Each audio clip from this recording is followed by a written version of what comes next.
Welcome, everyone, to the 30-minute Midas touch from beautiful Dyersburg, Tennessee at the Herb Welsh WrestlePlex. Now, here is, pound for pound and inch for inch, the best of the best in professional wrestling today. A wrestling genius worth his weight in gold.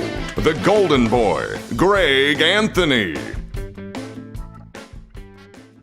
Ladies and gentlemen, welcome to the 30-minute Midas touch.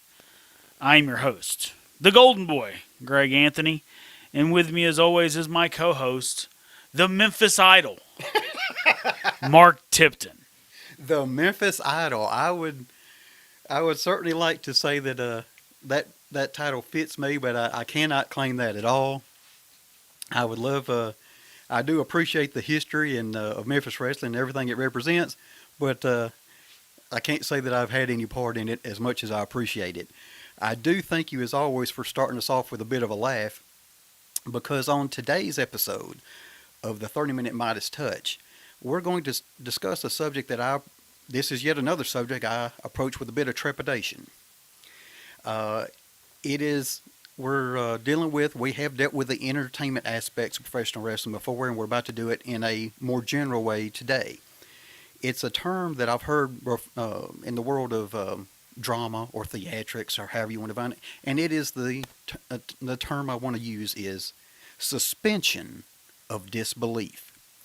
It's something you see in television, movies, etc., where as a member of the audience, you accept certain things in order to enjoy the program that you're about to enjoy, the movie, what have you. In this case, this may be too long. 2019, we had the biggest movie of all time, The Avengers, broke box office records. Now, we all understand that Robert Downey Jr. does not have a suit of armor that allows him to fly and shoot repulsor rays and that sort of thing. We understand his name is not really Tony Stark. He's not a multimillionaire and all those other things that go along with it. But for the duration of that movie, we accept that is true and enjoy the movie accordingly. And that's the kind of thing I'm talking about. There are things that we know, that we accept in professional wrestling, and I want to talk about this subject, and more importantly, get your opinions from a professional's point of view about the suspension of disbelief in regards to professional wrestling. Suspension of disbelief is obviously one of the cornerstones of our business. Real quick, let me tell you a story. A few years ago, me and Matt Riviera and a few of the other guys, we were in Las Vegas for the Cauliflower Alley reunion, and we decided to take in a show. So we went and saw Penn and Teller. And Penn said something that was very poignant. And he was talking about the world of magic, but it absolutely pertains to the world of professional wrestling as well. He said when people go to the movies or they go to a play, they go willing and able to check their suspension of disbelief at the door, and whatever world you're fixing to show them, no matter how far-fetched or out of the realm it may be, they're willing to sit there and for that time period enjoy that world, right? But when it comes to magic and when it comes to professional wrestling as well, people walk in there with a chip on their shoulder. When they walk into a magic show, it's, oh, there's a mirror there. Oh, there's a trap door there. Then when it comes to wrestling, it's, oh, he didn't really hit him with that clothesline.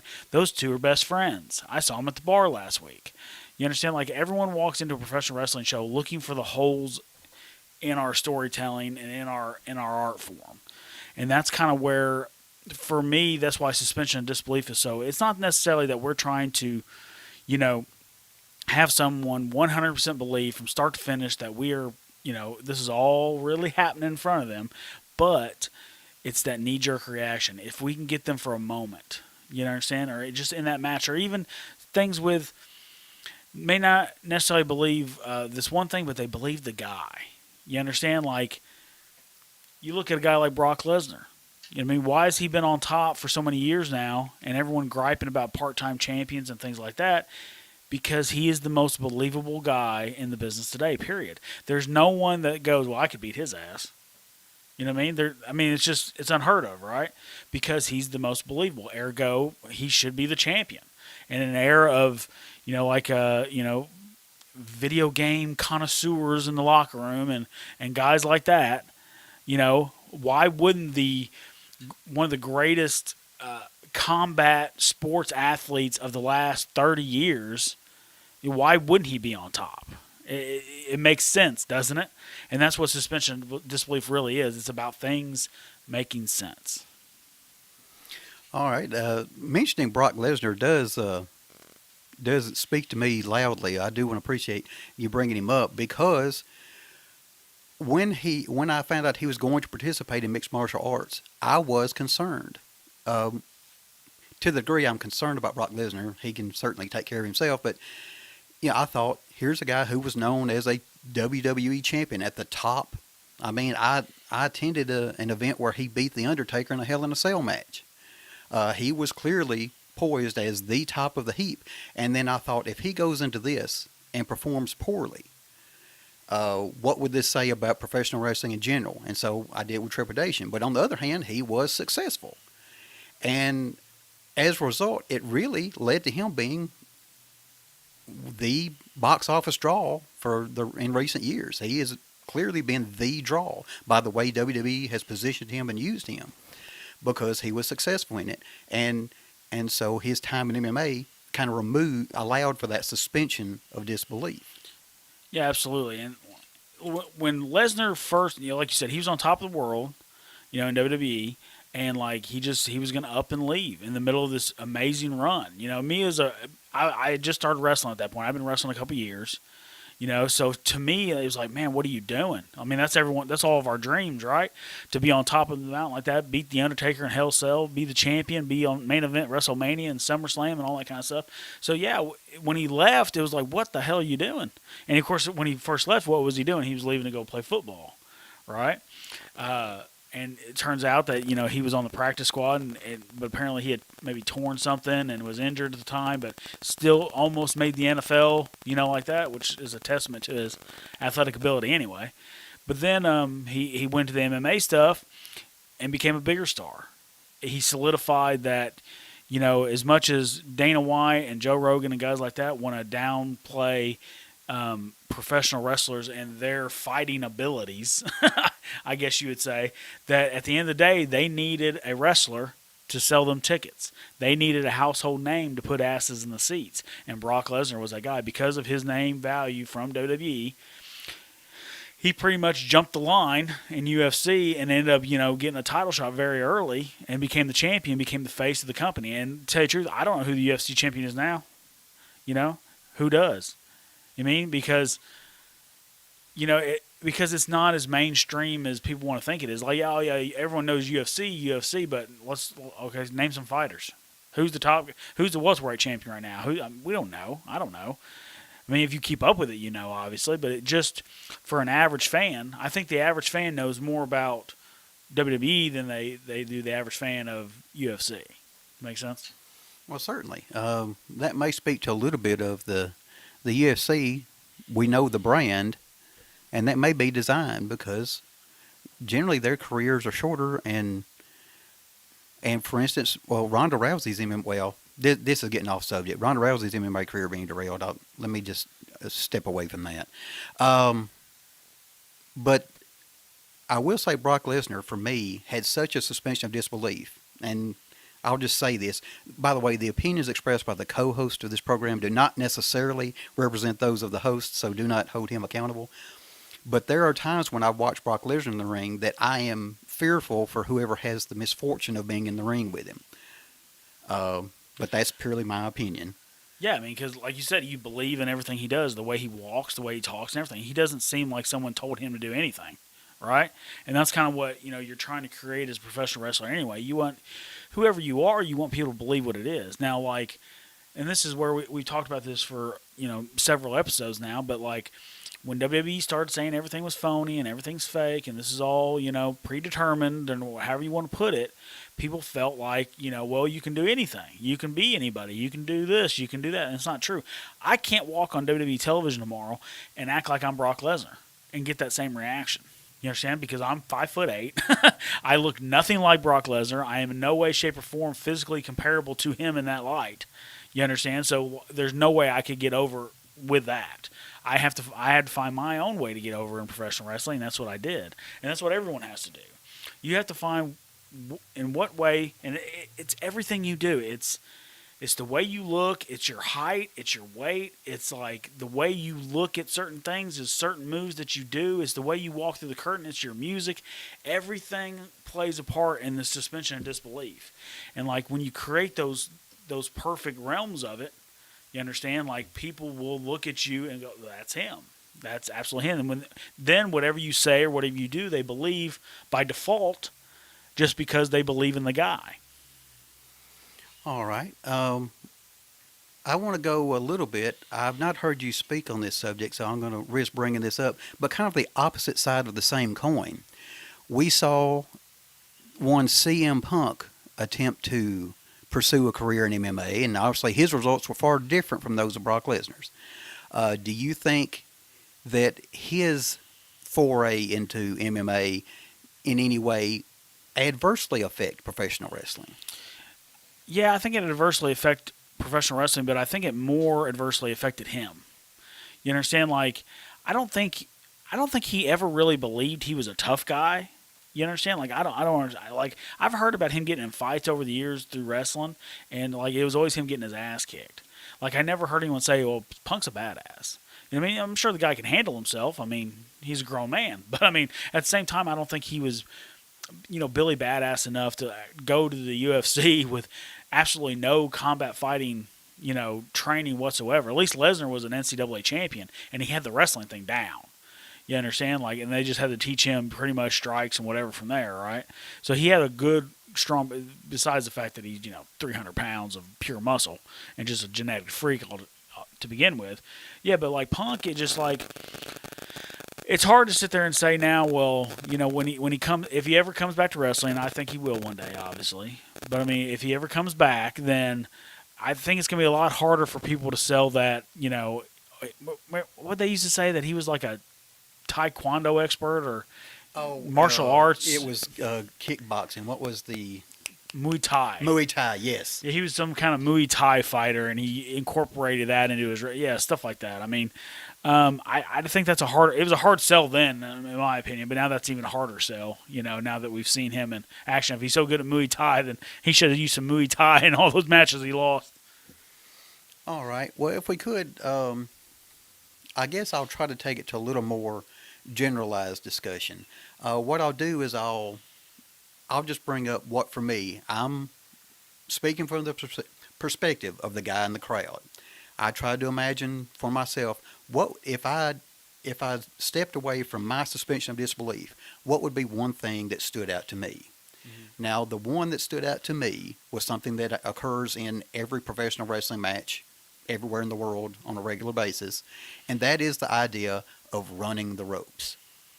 I want to let you speak about that and see what your opinion of that is, and maybe correct me if I'm wrong. Yeah, and that's one of those things. A lot of these new school guys are, when we start talking about psychology and things have to make sense, and you can't do this and you can't do that, and so what about running the ropes? What about hitting the ropes? You can't Irish whip somebody. I said, I don't know if it was last episode or a couple of episodes, but yeah, like hell you can't. Like I said, I saw Bill Dundee do it for years. He would whip someone into the ropes because they were too green or too bad to know the difference, and he would whip them to the ropes, and sometimes they would fall on the ropes, but either way, they had to bounce back. You know what I mean? And he would clean their clock every time. And in training with my students, I show them the difference between, hey, if I really want to whip you into these ropes, here it is right here. You have two choices. You can either fall into the ropes, or you can turn and protect yourself and come back.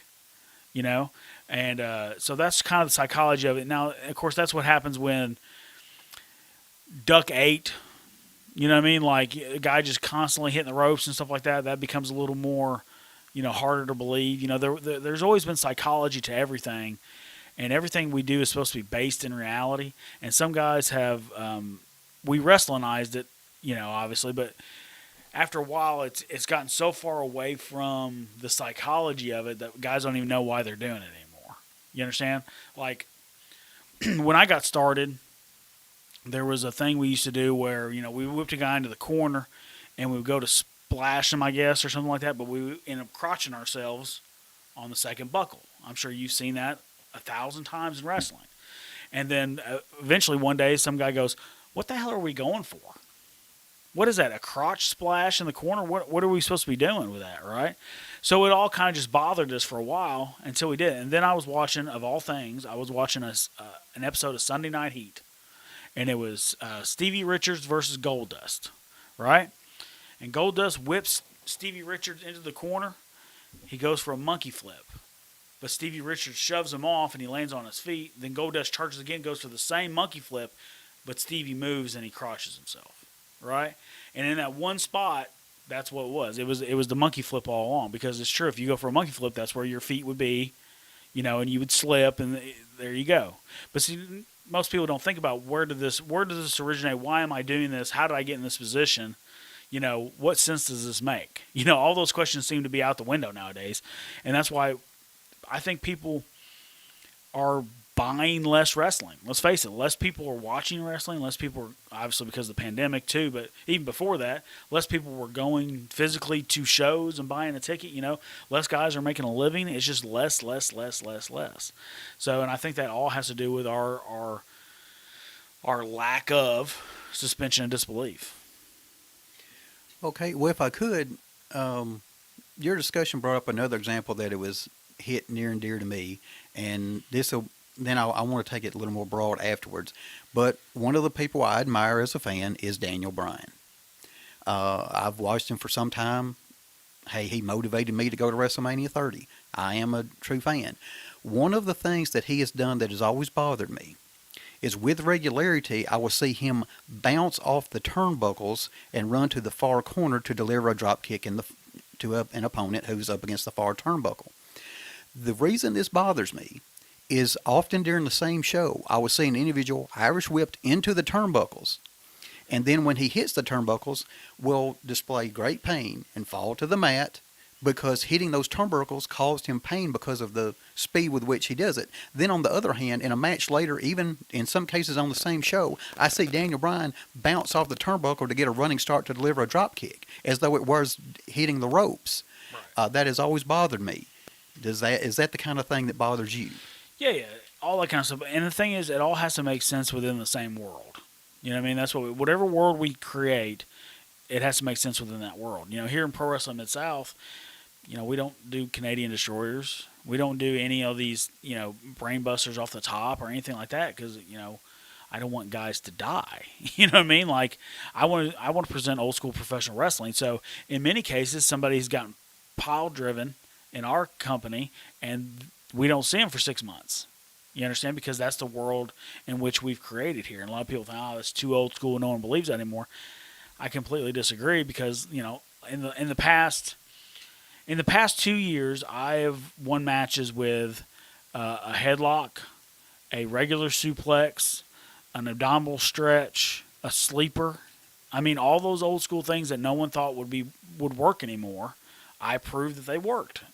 Obviously on a smaller scale, but if it works in front of this many people, it should work in front of that many people. Does that make sense?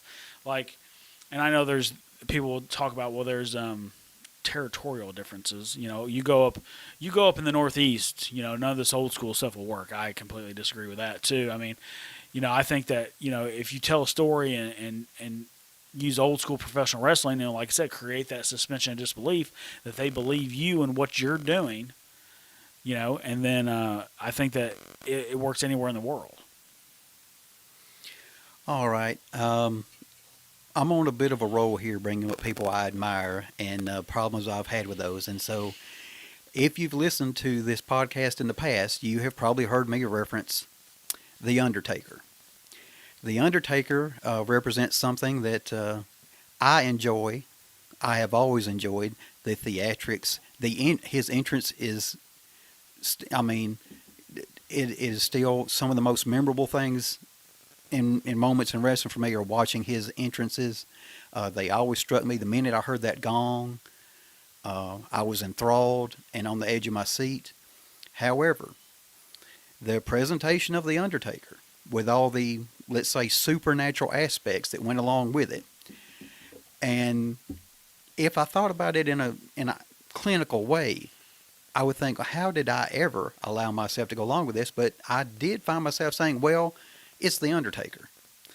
Do you think that presentations like that of The Undertaker, or Mark Calloway, however you want to say, I refer to him as The Undertaker. That's a creation. Do you think that has an impact on this idea of suspension of disbelief? Yeah, I mean, of course, I love The Undertaker too. Okay, let's get that out of the way right now. And yeah, some of the kind of stuff I'm not as big a fan of now as I was 10, 15, 20 years ago. You understand? But like we talk about, like every rule that we talk about here on the 30-minute Midas Touch, there is an exception to the rule. You understand? And Undertaker is the exception to many, many rules within professional wrestling. There is no one else on the planet in the history of professional wrestling that I believe could have made that gimmick work. Period. He was so dedicated to it, and just he understood it from the go, I think. And so when we talk about he's an exception to a lot of these rules, yeah, I think personally, even if you took away him, surviving being buried alive, if you took away the lightning bolts and you took away all that kind of, voodoo, phenom, army of darkness kind of stuff, I think that it would still work. You understand? It would still work in any era. Does that make sense? Like, even The Undertaker in the 70s would have been, what the hell is this guy? That was the whole thing. It wasn't necessarily that, this person was actually a dead man, but it was almost like, well, this guy obviously is different from us and our normal thing, right? Same thing we talked about with the Chris Statler. I think that's her name. Statlander. Statlander. The female AEW. Yeah, the female in AEW, Yes. the alien, right? Yes. Well, of course, they come on AEW, and then Excalibur, who's in a whole nother issue with him doing commentary in a mask. But anyway, he goes on. He's like, oh, yeah, she's from this planet and that planet and da-da-da, and stuff like that. And JR goes, okay, that's enough. Because what is wrong with them going, hey, she thinks she's from this planet, she thinks she's this, she thinks she's that, and basically just putting her over like she's crazy. But instead, you try to put her over like she's really an alien, and we're supposed to believe that. That takes me out of suspension of disbelief. If she had just been another crazy chick that thought she was from another planet, well, there's a couple of those down by the subway station, I think. We can believe that, right? Because people have that kind of issue. So and that's the world we live in. You understand? So as long as it makes sense in the world you live in, then that's what it's supposed to be. All right. Well, certainly along those lines, I'll very quickly deal with that. Like, one that came to mind as an example is there was one match that, to the best of my recollection, and correct me if I'm wrong, ended with Paul Bearer being buried in cement. Yeah, with the Dudleys. And yeah, and even recently we saw the incident in which the Fiend Bray Wyatt was, quote unquote, set on fire in the ring by Randy Orton. You guys can't see this because it's it's audio, but I hung my head in shame.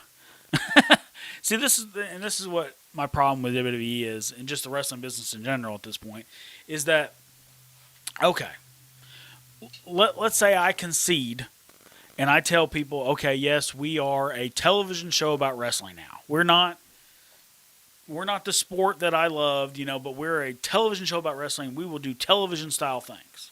Okay?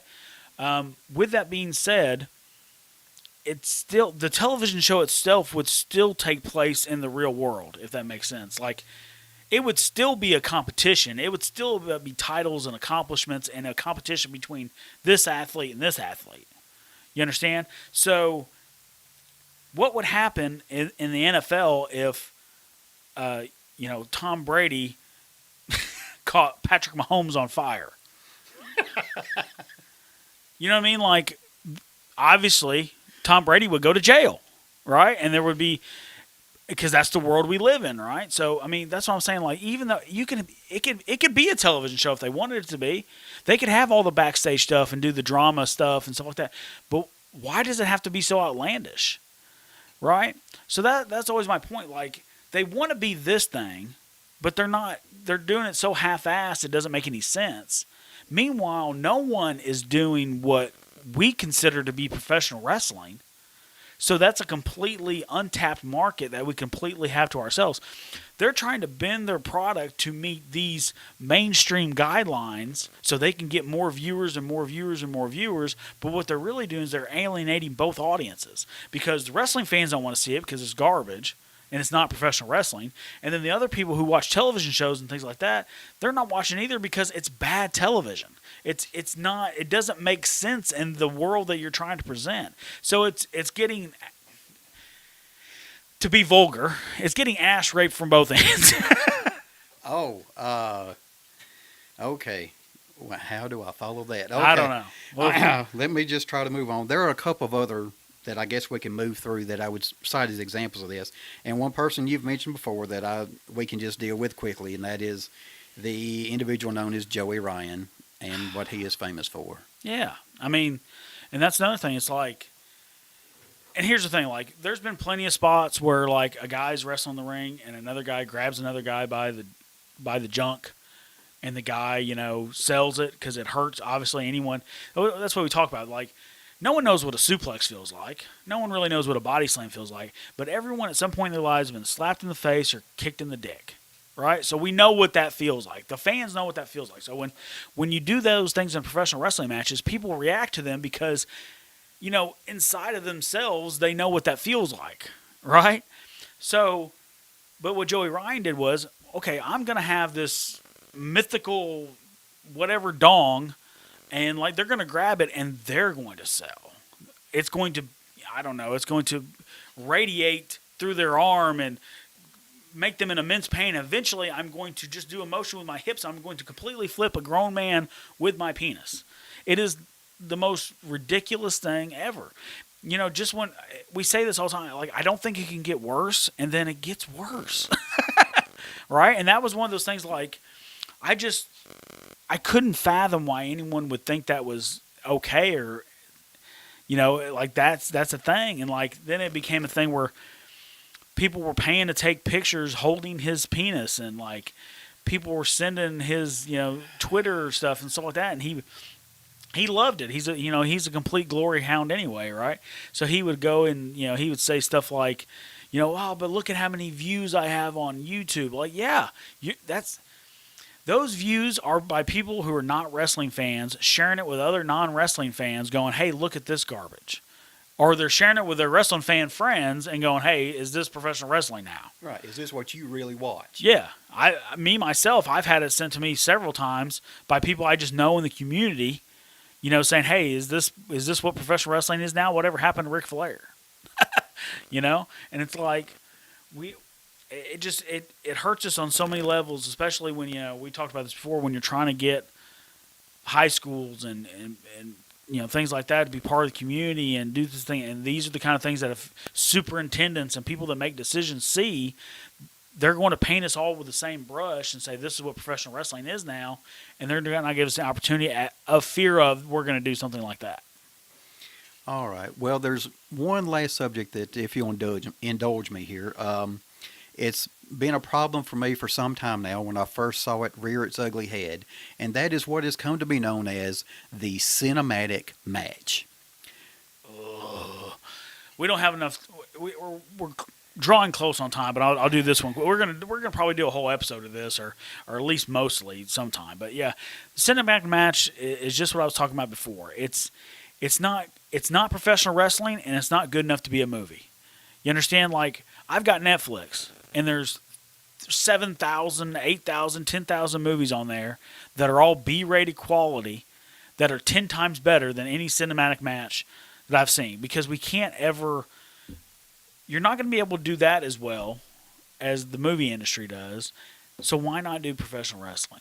You understand? And that's kind of been my thing. A couple years ago at CAC, when some of this stuff started happening, people were like, it doesn't have to make sense anymore and all that kind of stuff. I said, we're a couple things away from wrestling having a laugh track. And I was, halfway joking. But then we have the cinematic match with Undertaker and AJ. The next night we have the one with Cena and Bray, or seen in The Fiend, and there was a laugh track on that thing. You understand? It's like it hurts my soul to see that kind of stuff, because it's like we have an opportunity to keep our business alive like we like it, intact, and the people that make decisions want to go this way, and then everyone just kind of goes along with it. You know what I mean? Where's the person going, no, I'm not going to do that? You know, even I love Edge and Orton. I think they had a marvelous match at that Backlash last year it was the greatest wrestling match ever.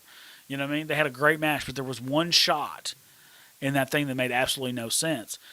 Orton had Edge and his hanging DDT when he hangs the guy on the second rope and DDTs him. He had him in that ready to get that move, and all of a sudden the camera was able to shoot up from under Orton and see Edge's face. And it's like, how the hell? When they switch the camera, there's no cameraman in the ring, so there's no way to get that shot. You understand? So like that kind of stuff makes me go, oh, it's all phony. It completely breaks your suspension of disbelief, and that's what we've been talking about here. On the 30-minute Midas Touch, we've went over our allotted time. Like I said, we will never be exactly 30 minutes, but we will try to be as close as humanly possible. I am your host, the Golden Boy Greg Anthony, for my co-host, the Memphis Idol, Mark Tipton. Thank you, and goodbye.